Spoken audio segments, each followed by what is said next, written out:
Hello hello अक्षय, अरे आज मला बघायला पाहुणे येणार आहेत काय? आणि प्लीज तू काय पण कर आणि मला इथून घेऊन चाललंय. बरं ठीक आहे, मी काहीतरी करतो, काय टेन्शन घेऊ नकोस. आपण आजच पोहून जाऊया, घाबरू नकोस. हा ठेवतो.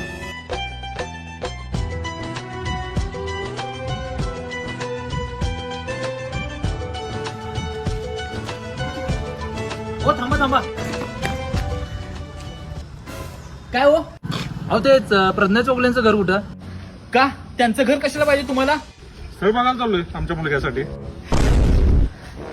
ज्या प्रज्ञा चौगुलीला बघायला चालला ना तुम्ही, हीच ती प्रज्ञा चौगुले आहे. आणि आमचं दोघांचं एकमेकांवर खूप प्रेम आहे आणि आम्ही पळून जाऊन लग्न करायला लागलो आहे. बी IT इंजिनियर आहे, मला 50,000 रुपये पगार आहे. काय करतोस तू? अरे काय करतोय म्हणजे, मुलगा सरकार नोकरदार आहे आणि 50,000 पगार आहे त्याला. सरकारी नोकरी?